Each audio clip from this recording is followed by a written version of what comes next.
ایکیڈیمک جن کے پاس جا کر اور بیٹھ کر ہمارا علم زندہ اور تازہ ہو جاتا ہے، بلکہ وہ ہمارے درمیان میں ہے، ابھی تشریف لائیں گے، اور تعارف کے وہ محتاج ہے ہی نہیں اور ان کو ضرورت بھی نہیں، لیکن میں اپنے علماء کو بھی کہتا ہوں اور دوستوں کو بھی کہتا ہوں کہ بعض دفعہ گھر کی مرغی دال کے برابر ہوتی ہے، اور میں اپنی اس ناقص اور گنہگار اور نااہل زبان سے ان کو گجرات کے علیمیہ کہتا ہوں.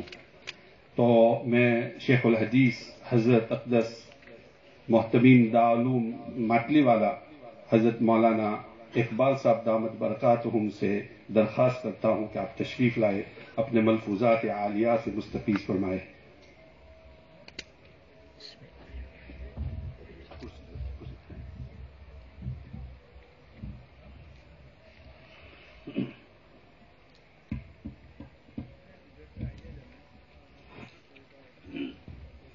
الحمد لله رب العالمين والصلاة والسلام على سيد المرسلين وعلى آله وأصحابه أجمعين. قال الله تبارك وتعالى في الكلام المجيد والفرقان الحميد: أعوذ بالله من الشيطان الرجيم، بسم الله الرحمن الرحيم. وعلم آدم الأسماء كلها ثم عرضهم على الملائكة فقال أنبئوني بأسمائهم. وقال النبي صلى الله عليه وسلم: لكل داء دواء. صدق الله العظيم وصدق رسوله النبي الكريم، ونحن على ذلك لمن الشاهدين والشاكرين، والحمد لله رب العالمين. محترم و مکرم اسٹیج پہ تشریف فرما حضرات، باہر سے آنے والے مہمان اور ولن گاؤں کے ہمارے دوست اور برادر، اسکول کے ہمارے ٹیچر حضرات اور اسٹوڈنٹ، آپ حضرات کے سامنے مجھے جو سبجیکٹ اور موضوع دیا گیا ہے، ایجوکیشن، دنیاوی تعلیم اور سائنس اور ٹیکنالوجی کے سلسلے میں قرآن کریم اور احادیث مبارکہ میں کیا اس کی اہمیت ہے، اس کی کیا فضیلت ہے، یہ ذکر کرنے کے لیے میں یہاں پر آپ کے سامنے کھڑا ہوں. کلام پاک کی جس آیت کی میں نے آپ کے سامنے تلاوت کی، یہ اس وقت کا موقع ہے جب اللہ تبارک و تعالی حضرت آدم علیہ السلام کو اس دنیا میں پیدا کرنا چاہتے تھے. انسانوں کی ابتدا ہو رہی ہے اور اللہ تبارک و تعالی اپنے فرشتوں سے گفتگو فرماتے ہیں، اور پھر آدم علیہ السلام کے لیے فرشتوں کو سجدہ کرنے کا حکم. یہ کیوں ہوا؟ اس کی وجہ یہی ہے کہ اللہ پاک نے خود فرمایا وَعَلَّمَ آدَمَ الْأَسْمَاءَ كُلَّهَا. اللہ پاک نے آدم علیہ السلام کو سب چیزوں کے نام سکھلائے. دنیا میں جتنی چیزیں اللہ پاک پیدا کرنے والے تھے، فرشتے اس کو نہیں جان سکے، اور حضرت آدم علیہ السلام کو اللہ پاک نے سکھلایا، اور پھر آدم علیہ السلام کو سجدہ کرنے کے لیے سارے فرشتوں کو حکم دیا گیا. تو آدم کی، اولاد آدم کی، انسان کی یہ فضیلت ہے کہ علم کی بنیاد پر اللہ پاک نے اس کو فرشتوں سے بھی آگے بڑھایا.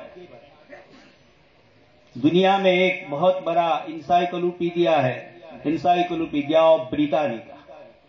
اس کے اندر ہسٹری آف ایجوکیشن کے عنوان سے ایک بہت بڑا مقالہ اور نبندھ ہے، 90 صفحات کا. اس میں ایجوکیشن کی پوری ہسٹری کو ذکر کیا. اس میں یہ بات سب سے پہلے صاف لکھی ہے کہ دنیا میں بڑے بڑے محل تو بہت سارے بنے ہوئے ہیں، بادشاہوں نے، راجاؤں نے بہت سارے محل مضبوط بنائے، بہت سارے مندر بھی بہت پرانے اور بہت مضبوط بنائے، لیکن ایجوکیشن کے عنوان سے دنیا میں سب سے پہلے اگر کسی نے بلڈنگ بنائی ہے تو یہ مسلمانوں نے بنائی. اسلامی تاریخ اور اسلامی دور کو ہم دیکھیں، پورا قرآن کریم سائنس کے دلائل سے بھرا پڑا ہے. قرآن کریم نے آسمان و زمین کی باتیں فرمائی، قرآن کریم نے میڈیکل کی چیزیں ذکر فرمائی.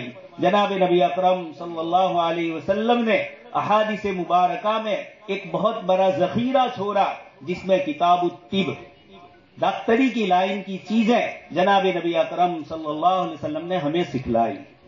اس لیے مسلمانوں کا علم سے، ایجوکیشن سے وہ ربط اور وہ جوڑ ہے کہ سب سے پہلی وحی میں اللہ پاک نے فرمایا اقرأ بسم ربک الذی خلق۔ آسمان اور زمین کا 600 سالہ تعلق منقطع ہو چکا ہے۔ حضرت عیسیٰ علیہ السلام کو آسمان پر اٹھائے جانے کے 600 سال ہو چکے تھے۔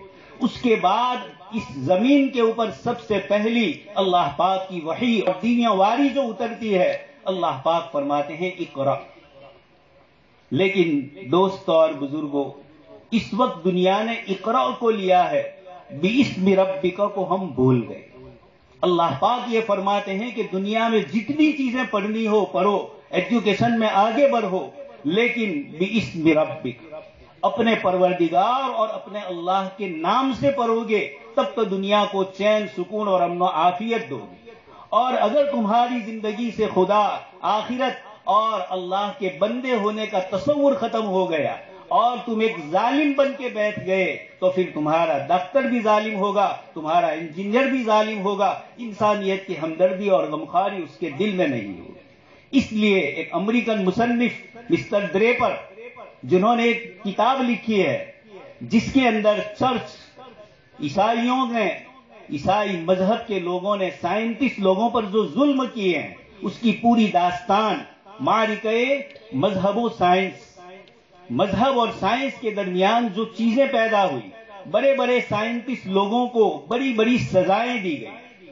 آج ہم مسٹر گیلیلیو کا نام سنتے ہیں، براندو کا نام سنتے ہیں، ان کو کیسی تکلیفیں ہوئی چرچ کی طرف سے، کیسی ان کے لیے انکوائری کی عدالتیں بیٹھی گئی اور سائنٹسٹ لوگوں پر ظلم اور زیادتی ہوئی۔ اس کی وجہ کیا تھی اور اس کے پیچھے کی پوری ہسٹری کیا ہے؟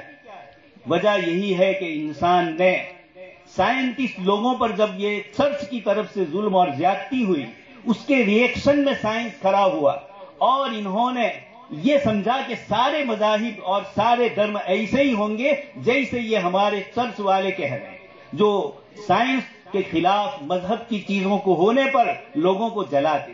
اس بنیاد کے اوپر وہاں یہ مسئلہ پیدا ہوا اور اس کے نتیجے میں اس وقت گزشتہ 500 سال سے جو سائنس کی دنیا میں لوگ آگے بڑھ رہے ہیں، 4 بڑے سائنٹسٹ ہیں، آئزیک نیوٹن سے لے کر چارلس ڈارون اور اسی طریقے سے کارل مارکس اور سگمنڈ فرائڈ، یہ 4 بڑے ایجوکیشن کے بڑے ستون ہیں جنہوں نے دنیا میں ایجوکیشن کے ساتھ بھوتکتاواد کو، مادیت کو اور دنیا ہی کی چیزوں کو بتلایا اور اللہ پاک کے وجود کا انکار کیا، جس کے نتیجے میں سائنس میں جو چیزیں وجود میں آئی وہ انسانوں کو فائدہ پہنچانے کے مقابلے میں بہت سارا نقصان کر رہے ہیں۔ اس وقت ہم اور آپ دیکھ رہے ہیں۔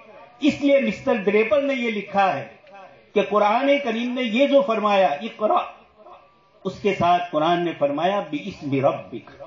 جب تک اس قرآن کو، اس علم کو، اس ایجوکیشن کو اللہ کی ذات کے ساتھ وابستہ نہیں کریں گے، وہاں تک ہماری زندگیوں میں انسانیت نہیں آئے گی۔ اس لیے آپ دیکھ رہے ہیں دنیا میں ایٹم بم کس نے بنایا، ہائیڈروجن بم کس نے بنایا، اس وقت دنیا کی تباہی کے ہتھیار کون بنا رہا ہے، کون بیچ رہا ہے، کون سپلائی کر رہا ہے، اور کس کس طریقے سے کیمیکلز میں ایسی چیزیں آ رہی ہے جو انسانوں کی صحت کو نقصان پہنچا ہے۔ یہ سب تب ہوتا ہے جب آدمی کے دل میں اللہ پاک کا خوف نہیں ہو۔ اس لیے اسلام نے اقرا کے ساتھ بھی بِاسْمِ رَبِّكَ سے ہم کو جوڑا۔ اس لیے میں اپنے اسٹوڈنٹ سے یہ عرض کروں گا کہ آپ یہ سمجھیے کہ اللہ تبارک تعالیٰ کی ذات عالی کے ساتھ جب آپ کا تعلق ہوگا، آپ کا مریض اور آپ کا پیشنٹ آپ کے سامنے ہوگا، آپ روپیہ اور پیسے دیکھ رہے ہیں لیکن آپ کے دل میں اللہ پاک کا خوف ہوگا تو آپ اس کا صحیح علاج کریں گے۔ اس لیے اسلام نے سب سے پہلے اقرا کے ساتھ ہمیں اللہ پاک کی ذات سے جوڑا۔ جہاں تک تعلق ہے سائنس اور مسلمانوں کا، میں صرف آپ کے سامنے مسلمانوں نے ڈاکٹری لائن میں کیا کام کیا ہے، چونکہ یہ ڈاکٹر اور یہ ہاسپٹل کا مقام ہے، ایک چھوٹی سی بک 64 پیج کی میں نے لکھی ہے جس کا عنوان ہی ہے مسلمانوں نے طبیبی سیواؤں، سائنسی نہیں، صرف طبیبی ایک ہی چیز لی ہے۔ اس کے اندر زہراوی، زکریا رازی، ابن سینا، الادریسی، عجیب و غریب ابن حیثم، یہ وہ مسلمان سائنٹسٹ ہے جنہوں نے سائنس کی بنیاد یورپ کو عطا فرمائی۔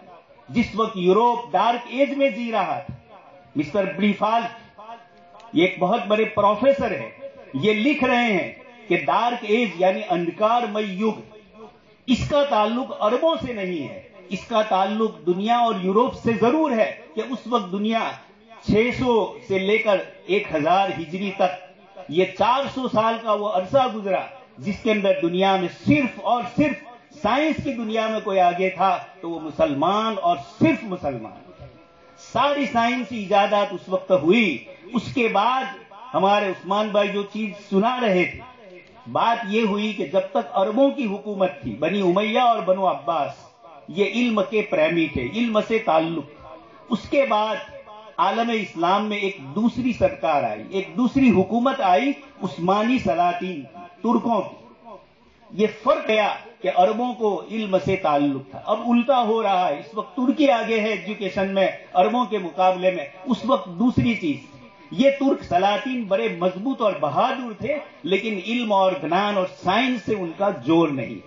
ایک لمبی ہسٹری ہے. اس کے نتیجے میں پھر عالم اسلام میں آپ جانتے ہیں ڈاکٹری لائن, ایجوکیشن کی لائن, وہ بہت خرچہ مانگتی, بہت لمبا چوڑا روپیہ اس کے لیے چاہیے, اور یہ حکومتیں ہی برداشت کر سکتی ہے, افراد اور انسانوں کے بس میں نہیں ہے. لیکن اللہ پاک کا شکر ہے کہ ولن والوں نے اس کو بھی کر کے بتلا دیا. ہماری کمیونٹی نے آج ہمارے سامنے اتنی بڑی چیز پیش کی ہے. میں ہمارے ان میڈیکل کے طلباء سے کہوں گا کہ حضرت مولانا علی میاں ندوی بہت بڑے عالم اسلام کے بڑے عالم گزرے ہیں. انہوں نے یہ کہا کہ یہ ان کے بڑے بھائی اسی لائن کے ڈاکٹر تھے, ہومیوپیتھی کے. مولانا کا یہ کہنا ہے کہ ہومیوپیتھی کا علاج ایک معجزے سے, چمتکار سے کم نہیں. اس دوائی میں اللہ پاک نے اتنی تاثیر رکھی ہے, سیدھی قلب پر وہ اثر کرتی ہے. اس لیے آپ جو ہومیوپیتھی پڑھ رہے ہیں, میں ایلوپیتھی, یونانی, آیورویدک کی انکار اس کا نہیں کر رہا ہوں, لیکن یہ ایک دوائی اور علاج کے طور پر یہ جو ایک نیا فن نکلا ہے, اور 400-500 سال سے جرمنی میں جو اس پر محنتیں ہو رہی تھی, اور آج یہ ہمارے سامنے آیا ہے. اس علم کی آپ قدر کیجئے, اس میں محنت کیجئے. اور میں یہ چاہتا ہوں, زکریا رازی سے پوچھا گیا کہ ہاسپٹل کہاں بنایا جائے. انہوں نے آج سے 800 سال پہلے یہ کہا کہ جس جگہ پر گوشت رکھا جائے اور وہ سب سے آخر میں بگڑے, اس جگہ کو تم ہاسپٹل کے لیے پسند کرو. انہوں نے اور بھی بہت ساری چیزیں عجیب و غریب بتلائی. آج اس وقت کینسر کی بیماری ہے. زکریا رازی کا یہ کہنا تھا کہ کینسر کا جو فورا ہوتا ہے اس کو دوائی اور علاج کے ذریعے ختم کرو, اور یہ ہومیوپیتھک میں ممکن ہے. دوائی اور علاج کے ذریعے ختم کرو, اس کو کاٹو مت, اس کو توڑو مت, ورنہ پورے جسم میں پھیل جائے گا. آج سے 800 سال پہلے جو چیز لکھی تھی, آج کی سائنس بھی اس کو قبول کر رہی ہے. تو اللہ پاک نے امت مسلمہ کو سائنس اور ٹیکنالوجی کے میدان میں بہت آگے بڑھایا تھا, لیکن بار بار اس کی ذکر کرنے سے کوئی فائدہ نہیں جب تک پریکٹیکل طور پر ہم اس میں آگے نہ بڑھیں. اس لیے میں ہمارے ان طلباء کو مبارکبادی پیش کرتا ہوں. اس کالج میں آپ آئے, ہماری طالبات کو خوشخبری سنا رہا ہوں, اللہ پاک نے آپ کو قبول فرمایا, اور جن لوگوں نے اپنی اتنی لمبی چوڑی رقم صرف فرمائی, اللہ تبارک تعالیٰ ان سب کو بہترین بدلہ عطا فرمائے. اس لیے کہ حدیث شریف میں ہے, اللہ پاک فرمائیں گے میں بیمار تھا, تو نے میری خبر نہیں, میں بھوکا اور پیاسا تھا, تم نے مجھے کھانا نہیں کھلایا. بندہ عرض کرے گا, باری تعالیٰ آپ کی ذات تو کھانے پینے سے پاک ہے, آپ کی ذات ہر عیب سے پاک ہے, آپ کیسے بیمار ہیں؟ اللہ پاک فرمائیں گے میرا فلانا بندہ بیمار تھا, اگر تو اس کی خبر گیری کے لیے جاتا اس وقت مجھے وہاں پاتا, یعنی میری رحمت کو پاتا. اس لیے آپ کو اللہ پاک نے اللہ کے بندوں کے لیے رحمت بنا کر بھیجا ہے. آپ یہاں کالج میں داخل ہوئے ہیں, اللہ پاک کی رحمت آپ کے ساتھ متوجہ ہے. اور جن حضرات نے یہ قائم کیا, اور یہ جو ہمارے ٹیچرز حضرات ہیں, یہ سب مانو سیوا انسانی خدمت میں لگے ہوئے ہیں. اللہ تبارک تعالیٰ ہم سب کو اس کے اندر آگے بڑھنے کی توفیق نصیب فرمائے, اور اللہ تبارک تعالیٰ ہمارے ان طلباء کو اور زیادہ ہمت اور قوت عطا فرمائے. اور ہمارے ہاسپٹل کے جو ذمہ دار حضرات ہیں, اللہ پاک ان کے بھی حوصلے بلند فرمائے, اور جو نیتیں ہیں اللہ پاک وہاں تک ان کو پہنچنے کی توفیق نصیب فرمائے. آمین. وآخر دعوانا الحمد للہ. جزاکم اللہ احسن الجزاء وبارک اللہ فیکم ونفع اللہ بکم الاسلام والمسلمین. جزاکم اللہ احسن الجزاء. اب دعا سے پہلے